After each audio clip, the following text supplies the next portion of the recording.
نحمدہ و نصلی علی رسولہ الکریم۔ اعوذ باللہ من الشیطان الرجیم، بسم اللہ الرحمن الرحیم۔ آئیے ہم اور آپ سب سے پہلے حضور نبی کریم تاجدار مدینہ رحمت عالم نور مجسم آقا نامدار مدنی تاجدار روح فدا جناب محمد رسول اللہ صلی اللہ علیہ وسلم کی بارگاہ میں درود شریف کا نذرانہ پیش کریں۔ اللہم صلی علی محمد و علی آل سیدنا محمد و بارک وسلم کما تحب و ترضى بأن تصلی علیہ الصلوۃ والسلام علیک یا رسول اللہ۔ میرے معزز سامعین، قرآن شریف خدا کے نزدیک ساری زمین و آسمان کی مخلوق سے زیادہ پیارا ہے۔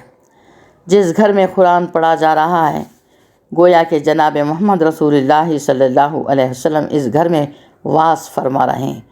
جو شخص قرآن مجید سن رہا ہے وہ جناب رسول اللہ کا واس سن رہا ہے۔ جو شخص قرآن کی تلاوت کر رہا ہے وہ حضور رب العالمین سے ہم کلامی اور باتیں کر رہا ہے۔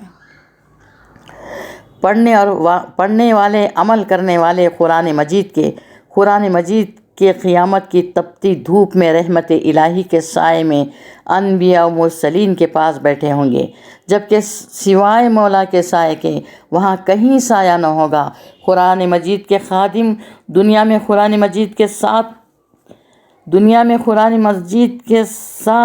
رہے، حشر کے دن نبیوں کے ساتھ عرش الہی کے سائے میں ہوں گے، جبکہ ساری مخلوق اس دن سخت گرمی اور دھوپ میں تپتی ہوگی۔ حضرت سلمان فارسی روایت کرتے ہیں کہ قیامت کے دن سورج کو دنیا کی 10 برس کی گرمی اور تیزی کے برابر تیزی اور گرمی دی جائے گی۔ وہاں ابر ہوگا، نہ مکان ہوگا، نہ درخت کا سایہ اور نہ کوئی سائبان، نہ شاہی چھتر، نہ تن پر لباس، لقد ایک میدان، ایک ہموار چٹیل میدان ہوگا۔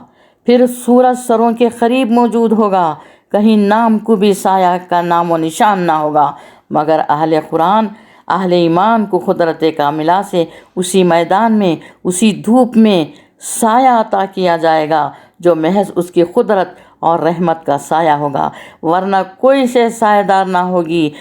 مسلمانوں، قدرت الہی، رحمت غیر منتہی کا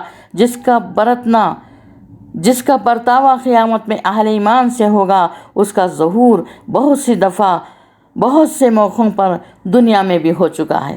جب حضرت نوح علیہ السلام کی قوم پر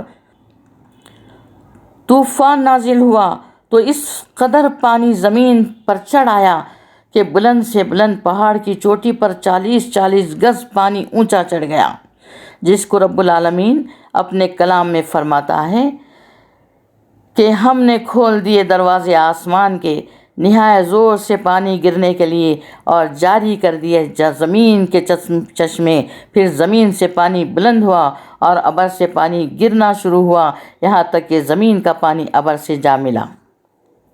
دیکھا آپ نے، یہ کل درمیانی میدان پانی سے بھر گیا۔ نوح علیہ السلام اور ان کے ساتھ والوں نے بذریعہ کشتی کے نجات پائی، باقی کل کافر قوم غرق ہو گئی۔ روح البیان کہیں حضرت نوح علیہ السلام کی قوم میں ایک بوڑھیا ضعیفہ بڑی عمر والی حضرت نوح پر ایمان لائی تھی۔ طوفان کے وقت حضرت نوح علیہ السلام اسے بلانا اور کشتی میں بٹھانا بھول گئے۔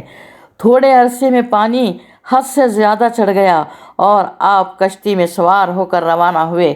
حق تعالیٰ نے اس بوڑھیا ضعیفہ کو بغیر کشتی اتنے بڑے سمندر میں سلامت رکھا اور یہ خطرہ پانی کا اس بوڑھیا کے جھوپڑے میں نہ پہنچا، اور ایسے طوفان میں نہایت امن سے اپنے گھر میں بیٹھی رہی۔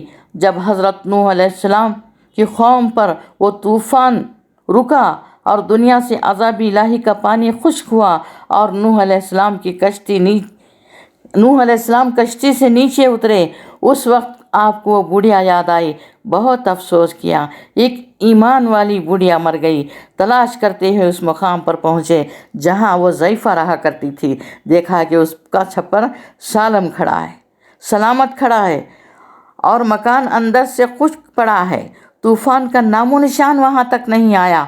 آپ کی صورت دیکھ کر وہ بوڑھیا عرض کرنے لگی، اے نوح، شاید اس وقت طوفان کی خبر دینے آئے ہو، اچھا بتاؤ کہ وہ طوفان کب آنے والا ہے؟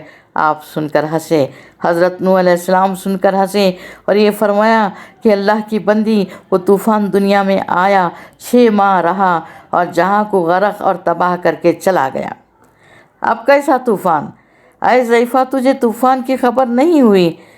ضعیفہ نے عرض کیا، یا حضرت، میں طوفان کے آنے کا برابر انتظار کر رہی ہوں۔ میرا گھر تو بدستور خشک پڑا ہے، میں نہیں جانتی کہ طوفان کیسا ہوتا ہے۔ میں نے تو آپ کے تشریف لانے سے یہ جانا کہ آپ مجھے لینے اور کشتی پر سوار کرنے کے لیے آئے ہیں، شاید طوفان آتا ہوگا۔ حضرت نوح علیہ السلام نے فرمایا کہ خدا نے تیرے لیے تیرا گھر نجات کی کشتی بنایا۔ لوگوں نے نوح کی کشتی میں طوفان سے نجات پائی اور تو نے سبوہن کی کشتی میں طوفان سے نجات پائی۔ یہ واقعہ نمونہ قیامت کا تھا۔ دنیا بھر کے کافر پانی میں ڈوب کر مر گئے، بڑی بڑی مضبوط عمارتیں اور قلعے گر گئے، لاکھوں درخت زمین کے جڑ سے اکھڑ گئے، مگر مسلمان بوڑھیا کا چھپر اور اس کا کچا سا گھر اس سمندر میں بدستور قائم رہا۔ ہاتھی اور گھوڑے اور زبردست مخلوق مر گئی، مگر ایک کمزور عورت زندہ سلامت رہی۔ یہ قیامت کا نمونہ ہے اور اس کی قدرت کی نشانی ہے۔ وہ اپنے کلام پاک میں فرماتا ہے، اس طوفان سے کوئی نجات نہ پائے گا مگر جس کو خدا نجات دے۔ کسی کو کشتی میں نجات دی، کسی کو گھر میں آرام سے بٹھا کر وہیں اس کے لیے نجات بھیج دی۔ اسی طرح کوئی قیامت میں دھوپ کی آگ میں جلتا ہوگا اور کوئی اس کے فضل کے سائے میں آرام کرتا ہوگا۔ اہل قرآن قیامت کے دن رحمت کے سائے میں ہوں گے اور ساری مخلوق نہایت تیز دھوپ میں ہوگی۔ ایک ہی جگہ، ایک ہی میدان، کافروں کے لیے عذاب کا سامان، اہل ایمان کے لیے رحمت کا سائبان۔ فَاذْكُرُونِی أَذْكُرْكُمْ، جو بندے اسے یاد رکھتے ہیں وہ انہیں عین طوفان میں یاد رکھتا ہے۔ تو میری معزز سامعین، دعا کیجئے کہ اللہ تعالیٰ ساری دنیا کے مسلمانوں کو قرآن شریف سے لگاؤ عطا فرمائے، پڑھنے، سمجھنے اور عمل کرنے کی توفیق عطا فرمائے، تاکہ حشر کے میدان میں ہمیں شرمندگی کا سایہ نہ ہو، انبیاء اور شہداء کرام کا ساتھ ہو۔ آمین۔ اللہم صلی علی محمد وعلی آل سیدنا محمد وبارک وسلم کما تحب و ترضی بأن تصلی علیہ الصلاۃ والسلام علیک یا رسول اللہ۔